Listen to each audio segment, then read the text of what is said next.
Thomas Green here with Ethical Marketing Service. On the podcast today, we have Darcy Luoma. Darcy, welcome. Thanks, Thomas. Great to be here. It's great to have you. Would you like to take a moment and tell the audience a little bit about yourself and what you do? I'd love to. I own a company that focuses on creating high-performing people and teams by solving their people problems. And we created a model called Thoughtfully Fit. And that's the framework that we use to be able to create some new awareness with individuals, teams, executives, organizations around what are the top obstacles that get in the way of being high performing. Okay. I must admit, when I first did my prep on your sites and everything like that, I was like, it makes total sense that you should train your mind and not just your body, because people always say that they're connected, but at the same time, it's in reference to working out so that you feel better and not the other way around. But I didn't think about it as applied to a team. So what are your thoughts there?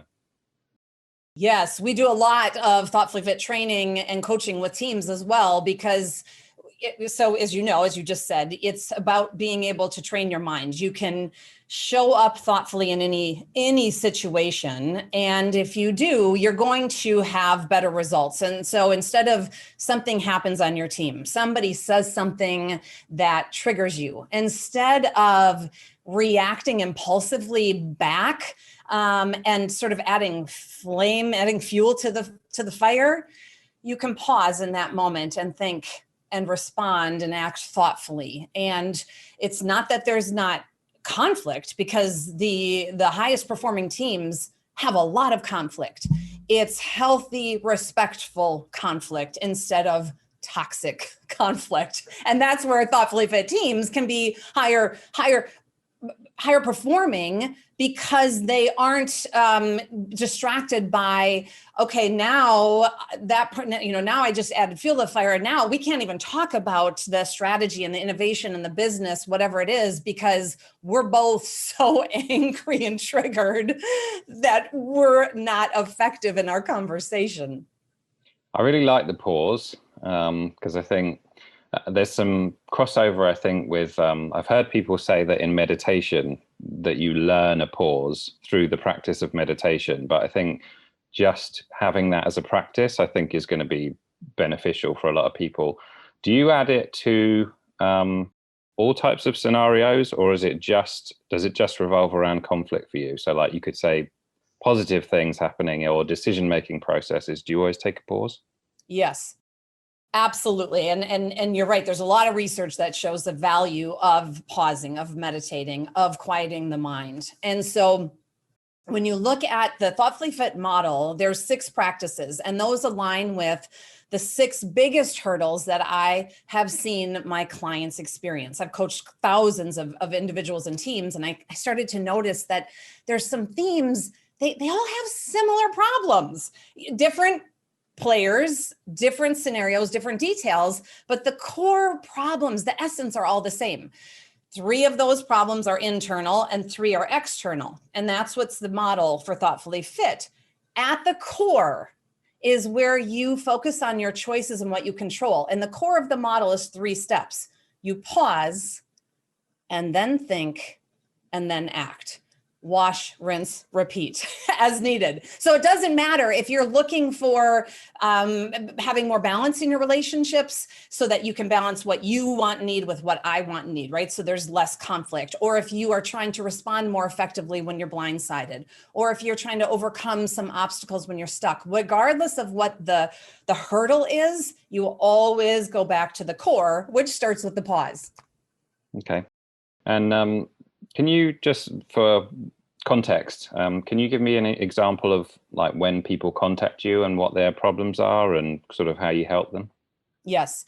So we've got the B2B and the B2C. I'll start with the B2C. So individual will contact us because they want to be more high performing and something's getting in the way. Now, oftentimes, oftentimes individuals will come to us for individual coaching, whether it's life coaching, leadership, executive coaching, I don't care what you call it. It's all the same thing. They want to create some new awareness and have the ability to create some intentional actions and have accountability and support to get there, right? Coaching is all about looking forward. Where do I want to go? Whereas oftentimes therapy is more looking at the past and healing and recovering from something. So it's a different lens. And on the individual front, it's usually either there's a pain that they can't quite get past, like, oh, I'm stuck, and they want coaching, or there's a vision, a dream, a goal they have, and they don't know where to start. And then on the B2B side, it's not uncommon, Thomas, for somebody to contact us from an organization. It might be the HR director. It might be the president. It doesn't matter who it is. There's oftentimes a presenting problem where they'll say, oh, we've got really good people. They're technically fabulous, whether it's a physician or manufacturing or healthcare, it doesn't matter the industry. They're really good, but we're not communicating well, and there isn't trust on the team, and there's a lot of conflict, and we're finding that it's getting in the way of us really being able to achieve our goals. And I say a lot of times there's a presenting problem, then what we will do is go in and do a team assessment. And then we'll learn, okay, what's the real problem? The presenting problem oftentimes isn't really what's underneath and what's the real problem. Yeah, do you do any work in communication and personality types? Because I often find, well, you're probably more informed about this than I am, but my interpretation is that a lot of these issues between teams, conflict, are actually communication issues, and what one person sees as insulting is another person's, I don't know, joke or whatever it might be. What are your thoughts on that? 100%. You just named it, right, Thomas? If there's one bottom line, I mean, there's lots of issues, lots of problems, but that's really what gets in the way of creating all sorts of problems that prevent teams from being high performing. And so if we simplify it, yeah, everybody has a different personality, a different preference, a different style. So if you have somebody on the team who's a visionary, they're really creative and innovative, and they're great at, you know what we should do? And they are with a team of somebody else who is the analyst. They like details, they like numbers, they like to be in the weeds. Those two styles can really butt heads if there isn't an acceptance and flexibility and an understanding. Just like you might have somebody who is a closer, right? They want to get it done. They're all about the outcome. And somebody else on the team might be more of a nurturer. They're about the process, not the outcome. Is everybody's voices heard? Are we making sure that this is inclusive? And so what the research shows is the highest performing teams have diversity of all those styles, if they can get beyond the conflict that's created by having those different styles. Because if you had a team that was all visionaries, you'd have all these fabulous ideas, but probably not a lot of them would get done. Does that make sense? Yeah, perfect sense. I can imagine you going into an organization and like being, okay, you're this person, you're in this category, I have to watch out for you because you're going to be in conflict with that person. Do you start? Yeah, and the only...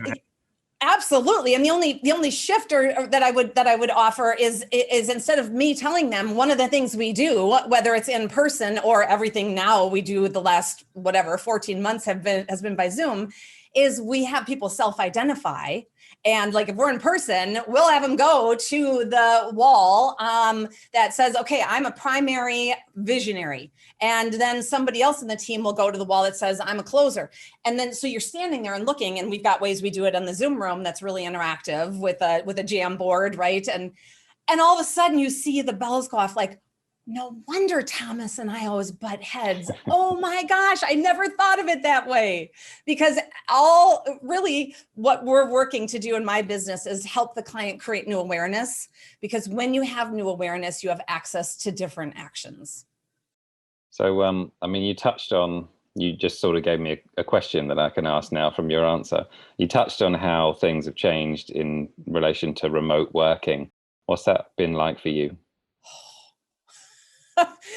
insane. So March of 2020, I'm driving to my next gig. I literally get there and I'm all set up. I've got the flip charts, I've got the handouts, everything. And the HR director comes in and says, we just got a call from the CEO, and effective immediately, we can't have anybody external in the building, and we can't gather more than 6 people. We're canceling the training. It's funny because I'm going back this next month to do that training. Within 1 week, I had 19 events canceled.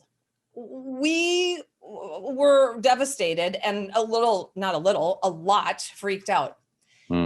That became motivation to pivot. And we had already done a lot of virtual, but we became experts at using virtual platforms, at having Mentimeter and Jamboards and Interactive and OBS and, streamed, all these different things that help create an experience that isn't just sitting in a Zoom room staring at somebody and being able to multitask.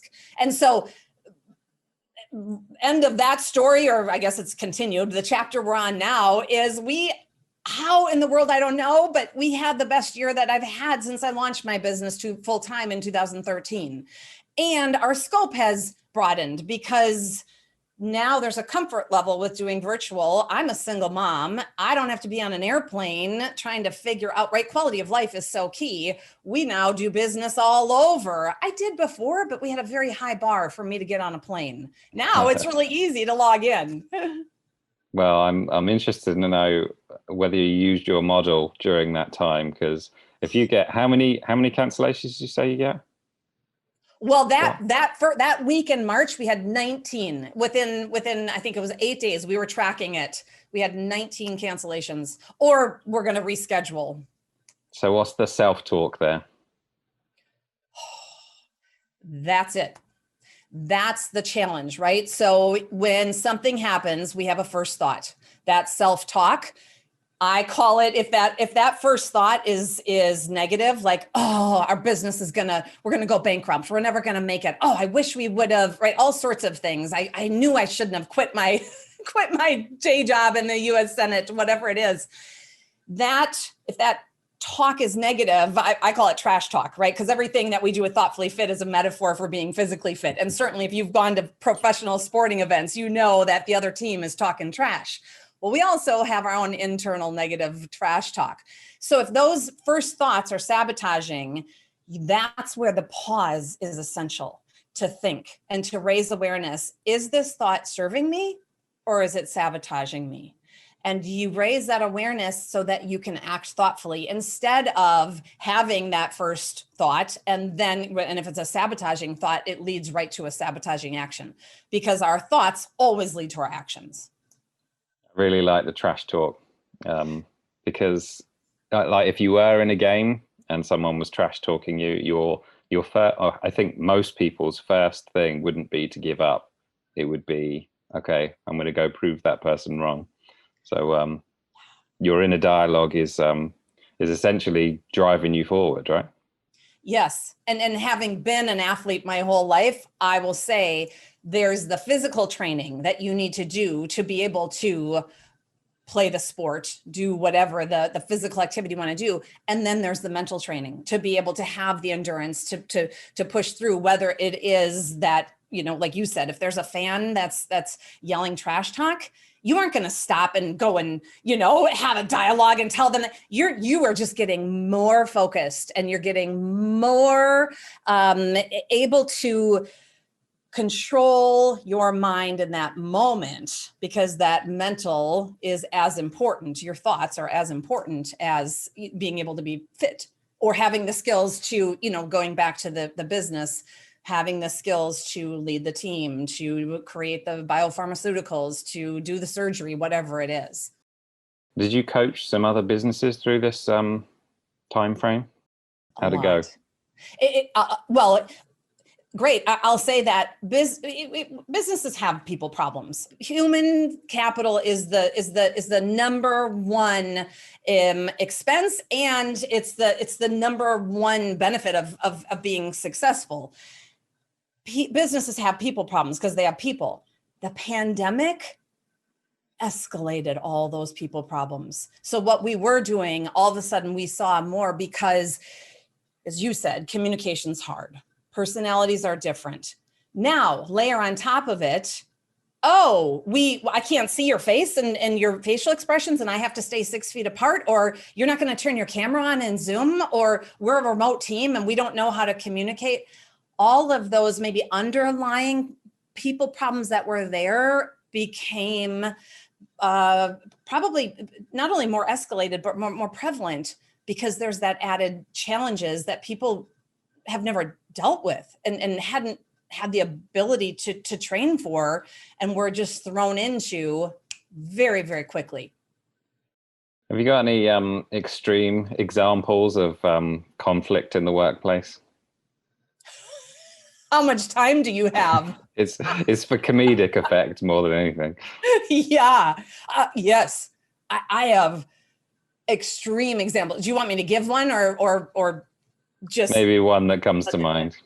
I mean, you know, I'll give one short example, and I literally could give a ton. That's what we do, right? We go in and help individuals who have conflict or what's getting in the way.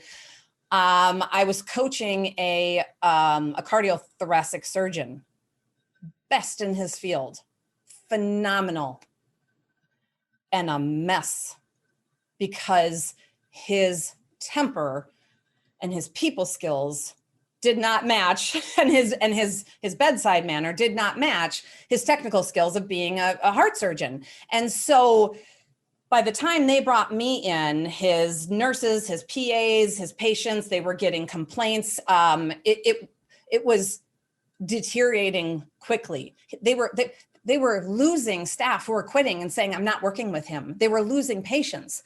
And it's not because he wasn't brilliant at his craft. And so that is maybe more of an extreme example, because it's not often that somebody has this temper and that it's just so pervasive and toxic. But in this case, it was. And what's so interesting, Thomas, I was in a coaching session with him. This was maybe a couple months in. And at this point, we were doing it by phone. Now I'm noticing everybody wants to do things by video, which is great, but this is pre-pandemic. And I asked him a question, which is what I do when I coach people. And he got angry.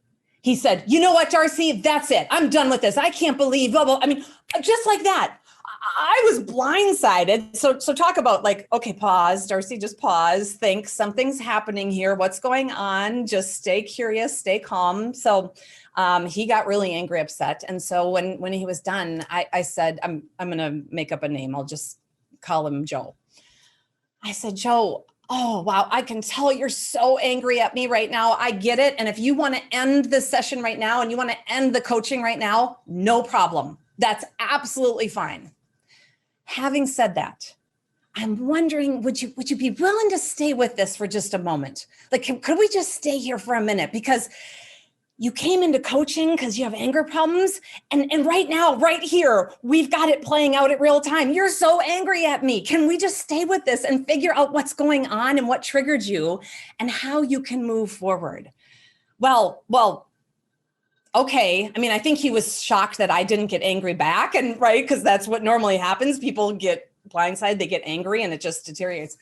Well, to wrap up a long story, what he uncovered was that he was a Black male. He grew up in the South. He had no role models. He was the first person to go to college, not only college, medical school. And so he said and this didn't happen immediately. This was a process. He said, my dad, my uncles, they worked blue collar jobs. And if they got mad and they yelled, they quit their job. And then they went to the next place and got a job. I don't have any role models on how to handle conflict. So when I get mad, that's what I learned. That's how you handle it. You get angry, you yell, and then you leave and go somewhere else. And he was able to stay with it and to work through that and to change how he showed up. I mean, the organization was pleased because they were at their wits' end. They didn't know how else to help this person, and they were ready to let him go. Conflict's a really interesting one because it is exactly what you just highlighted, which is it's just what you viewed as you grew up, right? It's not like we take conflict classes and we know how to do it. It's just what you watched and that's how you do it. Would you say that's accurate? Yes, and what you learn to survive in the system that you grew up in. So some people like him, that's what he learned. Others learned keep the peace. Just do whatever you can. Stay quiet. Stay small. Don't say anything. And they have a different problem. So I when I'm coaching teams or individuals, there's a continuum. And so on the one end, this doctor I talked about, high courage, no problem telling people, right? That's sort of like the high D dominant on the DISC profile. And then you have people on the other end that are high compassion. Oh, it's okay. I'm not going to say anything. It's just, we'll let it be. And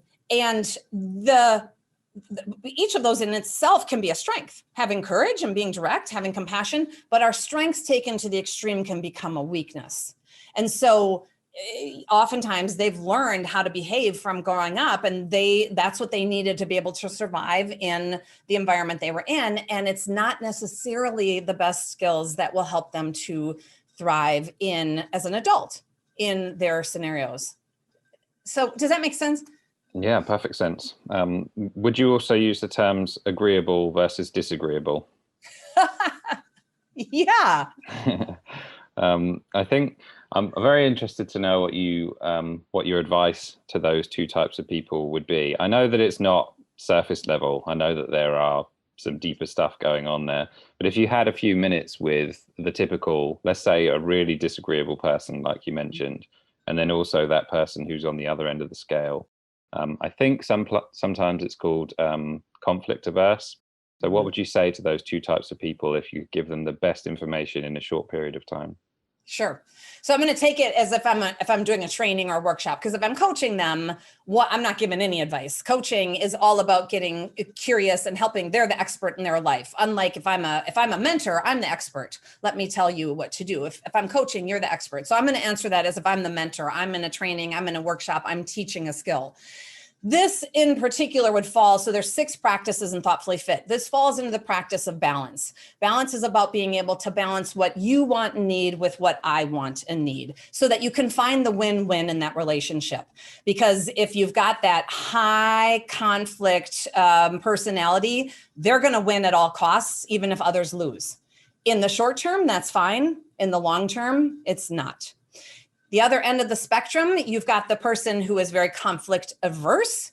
They are going to say, oh, it's okay. I can lose. I'll let you win. It's okay. That might work in the short term, but in the long term, they're getting resentful and it doesn't work. So balance, and I'll just give the really short strategy that we work on with that. It's about 3 C's: courage, compassion, and curiosity. And if you think about it like a mixing board, like if you're a DJ, you can turn up the bass and you can turn up the right. You can each one is individual. So the person that already has high courage, that's great. Keep your high courage. Now turn up the volume on the second C, which is compassion. Compassion is about being able to deliver your message in a way that it can be heard. The person over here already has high compassion. Great. Now turn up the volume on courage so that you can say, hey, I understand that's what you need, but that doesn't work for me. Here's what would work for me. So those are the 2 C's. And then the third C is curiosity. And so courage is about being able to say, here's what I want and need. Curiosity is being able to say, okay, so I've had the courage to say it, hopefully with compassion so that you can hear it, Thomas, without getting defensive or angry that I'm telling you what I want and need. Curiosity is, how does that sound for you? How do you feel when I just shared that? What do you want and need? What would it look like if we had a win-win in this situation or in our relationship? If we were more balanced, instead of me always over-functioning and getting resentful, how could we get to that place of balance in our relationship? I may have to use those 3 C's myself. I hope you do. And if you do, let me know, because I love hearing examples. I use it all the time. I'm one that falls. It's funny because I just was talking to somebody. I had hired a consultant for my business, and it doesn't matter the details, but I wasn't pleased. And so I reached out and I just called and said, hey, I just wanted to touch base because I don't know. It just seems like the contract that you wrote up, we're really off pace. The deliverables aren't there. The scope is different than what you said. And I'm wondering if we can talk about it. we worked through it. I was thrilled where we ended with that. And he came back and he said, God, Darcy, you must have grown up like how much, how direct you were and how able you were to deliver that message without me shutting down. I wish I was that way. I said, are you kidding? I'm way over on this end with compassion. I had to learn courage, courage, courage, courage. Say what you need, say what you want, be direct. That's not my default. My default is just keep the peace. Okay, you know what? We didn't get what we contracted for. Oh, that's a bummer. Write it off, lose that money, go hire someone else. That would be my MO. That's not good as a business owner. It's not smart. So anyway, yes, I hope you use it. I'd be curious, which C do you think is strongest and weakest for you? Interesting. Because to answer the question, I have a tendency to negotiate on the other person's behalf. So I think I'm probably quite high on the compassion scale. If you were to tell me, like, you're about to meet someone who's really disagreeable, so you're going to need a lot of courage, I would be perfectly fine with that. But just the default is kind of like what you said. The default is like, I'm kind of, let's see what's in it for you type thing. Does that answer your question? I love that. Negotiate on someone else's behalf. I've never heard that phrase before. That is fantastic. Yeah. So, yeah, I'll have to think about that the next time I'm, in that scenario. But you've got lots of different things going on. You're a busy woman. So if someone asks you what you do, what do you say to them? So my whole mission is to help people get out of their own way and to help teams and individuals accomplish their mission. And to do that by being thoughtfully fit, because when, just like if you're physically fit and the elevator's out and you have to walk up 5 flights, you can do it, right? Exercise movement's easier. When you're thoughtfully fit, your life is easier. It's not that there's not challenges and obstacles and adversity, but you handle it well. So then you can get back to doing what you do best. You can get back to doing the mission of your organization instead of having to spend all this time and energy cleaning up the mess from overreacting, from not handling yourself well in the first place. And so our company is all about being able to help individuals, teams, organizations to increase those communication skills, increase their own self-awareness so that they can handle adversity thoughtfully and then get back to doing what they love and what they do best. Because the reality is life's hard. Adversity hits. There's obstacles, period. Elevators go out, right? People say the wrong thing and anger you. And so being able to have the skills to handle that, regardless of what it is, means you can get back to doing what you do best. The example with the doctor, in that moment, I was channeling thoughtfully fit, like just pause, Darcy, don't get triggered. Because he was yelling at me. My heart rate went up, my face was red. I mean, he's attacking me. He's telling me he's angry at me. And he was angry because I kept asking him questions. He's like, Darcy, just tell me what to do. This is ridiculous. I don't know why, right? That's why he was angry when we unpacked it. So for me, that if I hadn't handled it thoughtfully, I would have lost a client right there that day. Being thoughtfully fit, and I have lots of examples where I didn't do it well. That's why I know that's how that would have ended, right? To pause in that moment and just think, okay, what does he need? Something's going on. How can I stay present? How can I make it safe for him to be vulnerable right now instead of lashing out and then acting from that place? God, that was a long answer to your short question. Well, I was gonna say, do we add author to that particular job description? As of 2 weeks ago, I am an author. Yes. But I also wanted to say, because you mentioned thoughtfully fit, and I like to ask the contrary to that. So, other than perhaps lots of conflict, are there any other clues, if you like, to being thoughtfully or perhaps unfit, mentally unfit? Yeah, lots of them. So the obstacles, the 6 hurdles give you some clues. One of them, for instance, is, and one of the themes that I heard when I said they're like started researching and categorizing, everybody brings similar themes.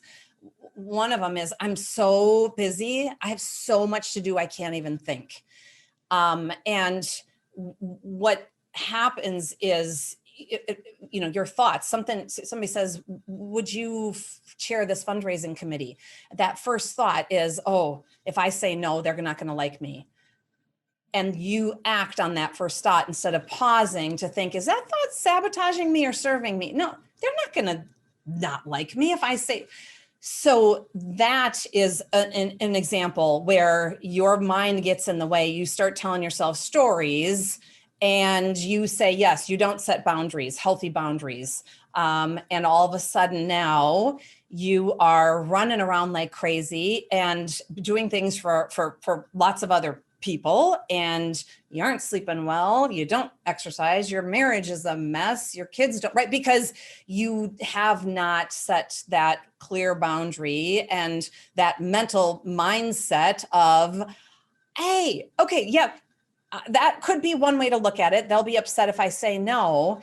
And what's another way that I could look at it? What's another perspective? What's another thought that might serve me? And maybe then instead of acting and saying yes and being resentful and then, not having free time, you act and say, thank you for asking. I love your mission of this organization. And I love that you're fundraising. I'm not in a capacity right now that I can chair the committee. However, I have somebody who I know wants to do more servant leadership. I'd love to connect you with them. Or, however, I'd love to write out a check and make a donation as your first contribution, or fill in the blank, lots of different ways. There are a lot of people that need your help then. Yeah. But then I think people, generally speaking, should have a coach if they can do that anyway. But I would imagine, would you say a minority of people are thoughtfully fit? Ooh. I would say it's a spectrum. And I would say, to answer that question, that everybody has strengths and areas that they excel, and everybody has weaknesses. And so for the person whose weakness is they can't say no, they can't set boundaries, they can't create stillness and put themselves first, they have a strength of grit, right? The thoughtfully fit practice of endurance is being able to overcome obstacles, being able to embrace that growth mindset. And so I would say that most people have places where they are thoughtfully fit and some where they're more challenged and they're not. Interesting. So tell me about the book. The book, so interesting. I wanted to put this model out there in a bigger way because I work with individuals and clients and I only have so many hours in the day. So I wanted to help others to be thoughtfully fit. My vision for my company is to create a movement, and that thoughtfully fit is a household name, just like emotional intelligence back in the 80s when it was first created, nobody knew. Now everybody knows. I want to help people be thoughtfully fit because our world needs it, right? When you look at what's happening here in the US at any rate, and I think globally with Black Lives Matter and protests and the pandemic, we need it because people disagree, have different values, different opinions, different political beliefs. That's okay. So the book, I hired some consultants to help me write the proposal, and I went to a writing retreat. And at the end of the first day, I said, this is so good. I think at some point in the future, I'm going to use this same process to write a memoir about how thoughtfully fit helped me in my life when it blew up in the most extreme way. And the two facilitators looked at each other, and then they looked at me and they're like, yeah, that is this book. I said, no, that's not this book. This book is about the model. And they're like, no, that is this book. You just said this model helped you make it through a crisis. Yeah. So That is this book. It is the thoughtfully fit model, all the strategies and tools on how you are, can overcome those obstacles, combined in a hybrid with a story of when I needed it most and I became ground zero to test drive it.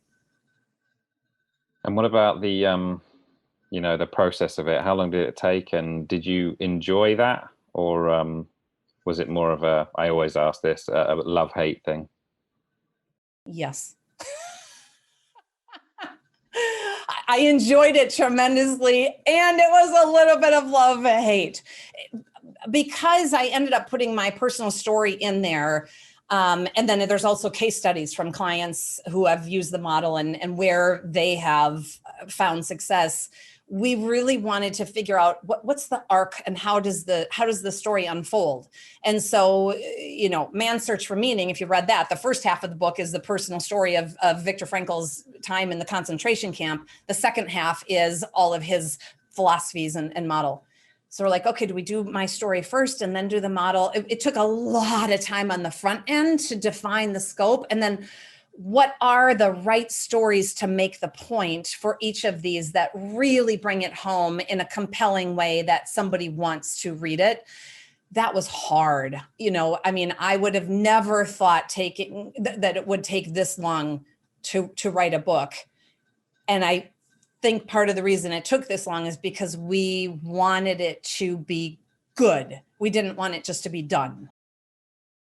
Yeah, I think a lot of people probably, I don't know, I was about to say probably people do just want it to be done, just to get it done. But then I think the other end of that is obviously where you take so long that it actually doesn't get out at all. So, congratulations on getting it done, I guess. Thank you. I think you're right. There is a risk of it not ever being published. But I'll tell you, when I first was starting as an author, I had a lot of colleagues who are speakers and coaches. They're like, Darcy, I wrote my book in 10 days. All you got to do is take your iPhone, you go walk, you talk, you have it transcribed, you send it in. And it was like, no judgment. Everybody does their own. But I knew that I really wanted a thoughtful process in writing this book. And because of that, 87 drafts later, this book is very, very different than if I had published it 3 years ago when I started it.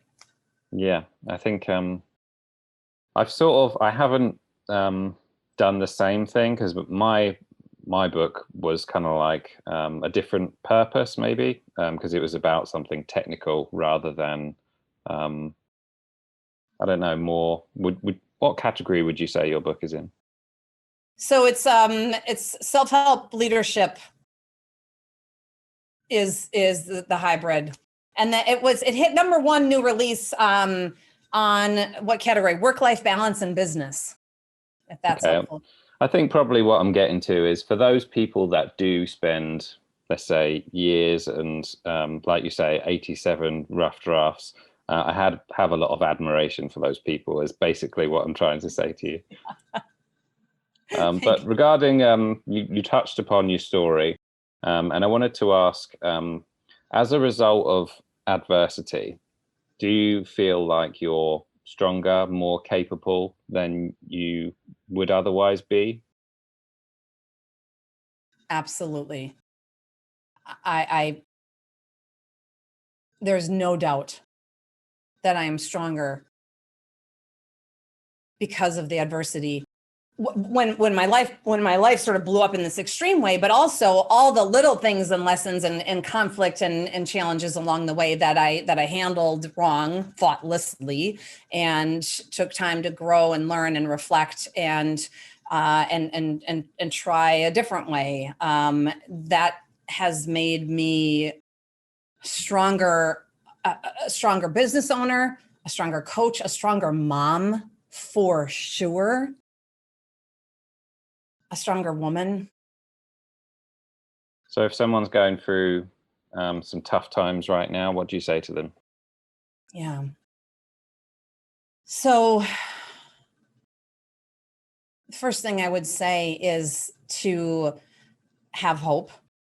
It was 5 years ago, it was March of 2016. And actually it was a Saturday in March when my Thoughtfully Fit model came alive officially. All these flip charts and Post-its and years of research were like, this is it. Oh my God. And hired that Monday or Tuesday, a strategic planning consultant to put it out in the marketplace. And it was 5 days later, it was Thursday that week that I got a phone call from my neighbor that my husband, who was a full-time stay-at-home dad to our 2 young daughters, she called and she said, Darcy, what's going on at your house? And I said, I don't know why I'm not home. And she said, there's 50 police cars and a SWAT team and guns, and they just took John out handcuffed and took, I'm like, wait, what? My husband, what are you talking about? That became, my worst nightmare. I wouldn't even think, it wasn't even a nightmare. I would never have had a nightmare that bad. My husband was arrested for sexual assault of a minor he had met online, and he never came home. He was convicted. He is serving a federal prison sentence right now. And all of a sudden, with one phone call, I had to figure out how to be a single mom, how to run a business, how to file for divorce, how to deal with the legal system. I had to hire my own attorney because the charges were so extreme. My attorney said, don't talk to anybody about anything. And so I became ground zero in that time to test drive this Thoughtfully Fit model. And that's what provided me my hope. So if somebody's going through adversity, I thought at that moment life was done. I thought my girls are going to be, depressed and on drugs. I'm going to be devastated. My business is going to fold.